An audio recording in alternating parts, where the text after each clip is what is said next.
Jumps at tea in the McNeil family colours. Ross around for Alan King. Richard. A mile and a half. The wind in a slightly different direction, more across into the stands today. Their backs up the straight as they jump away. Reasonably good line taken back from the outside gate is Mahaba the champ, as Mount Atlas is one of the first to show, and wider out Champagne Prince. The key between that pair in the black and white colours. Chillingham ridden a little further forward, the white nose protruding out of the bottom of that visor. Asgard's captain settles in fifth place with Austrian Theory. Behind those, Zandabad is on the running rail in the noseband. Then Insanity in the last two, Mahaba the champ in company with French Duke. So Mount Atlas it is who has the lead. The keep is in second place. Chillingham ridden much further forward, sweating up in third with Champagne Prince. The pace appears an honest one, as that quartet have put 4 lengths between themselves and Zandabad, Austrian Theory and Asgard's captain, who are the next trio. Mahaba the champ just ahead of Insanity, and at the back under restraint Danny Tutto aboard French Duke. So the front quartet, 2 races for the price of 1 at the moment, led by Mount Atlas, kept honest by Nakib and Chillingham in third. In fourth place is Champagne Prince, and they continue to press on at sub 12.5 second furlongs.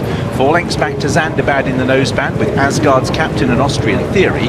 Insanity in the maroon sleeves just ahead of the Battenberg colours of Mahaba the champ, and last of all French Duke. And we still have that gap in midfield between the front quartet, who are making their way round the home turn, led by Mount Atlas, Nakib, and Chillingham continues to race keenly in third place. Then Champagne Prince. Zandabad begins to close up now in fifth place, just 2 lengths further back with Asgard's captain Austrian Theory, then Insanity, Mahaba the champ, and last of all remains French Duke. So Mount Atlas leads the turn for home. Racing in second place is Nakib, Chillingham and the grey Champagne Prince. Zandabad comes next, Mahaba the champ trying to make ground up the rails. Asgard's captain pulled out is French Duke, who's closing quite stylishly as they make their way still with 2.5 furlongs to go. Mount Atlas has the advantage. Chillingham moving through to press the leader with Nakib. Then on the outside Champagne Prince behind these French Duke as they enter the final quarter mile. Chillingham's ground the way to the front.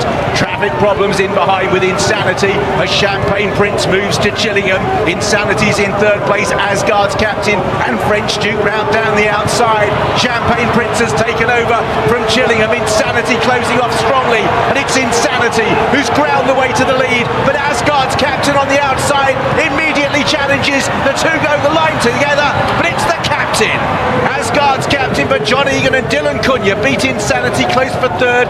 French Duke, Zandabad at first viewing may have been unlucky, then Champagne Prince. Chillingham didn't quite make it home, likewise for Nakib. Mount Atlas right towards the tail with Austrian Theory. Front group went pretty hard. The closers were trying to make ground and falling over each other to a degree. Insanity got to the front, but Asgard's captain is home by about a neck or so at the line. French Duke is third. Zandabad made just before there to Champagne Prince and Chillingham, who ridden more forward as a result, didn't see it out so strongly. As I say, there are a few hard luck stories possibly in behind, but it's Asgard's captain for Quest Thoroughbreds, John Egan and Dylan Cunha. Another syndicate winner at the Ebor meeting. This time it's Quest Thoroughbreds. We'll talk about them in a moment, but let's focus on the man on top, young John Egan, with his talented kids in the saddle. He hasn't ridden a winner at the Ebor meeting since 2017, 8 years ago. He won the Ebor in 2006. What a moment for him. Yeah, super. And John has obviously won the Irish 2000 Guineas on Indian Haven. He was successful up at the top level in the sprint division with Leigh Arch, you'll remember, from Tim Pitt, who's sadly no longer training for us. And with him down the outside, he's always been a real busy rider, hasn't he? And I think I've had a few chats with him, Ed, and 1 or 2 people said, John, you know, when are you going to... About time you pulled up stumps, isn't it? About time. He said, no, I'm still enjoying it. Why would I stop?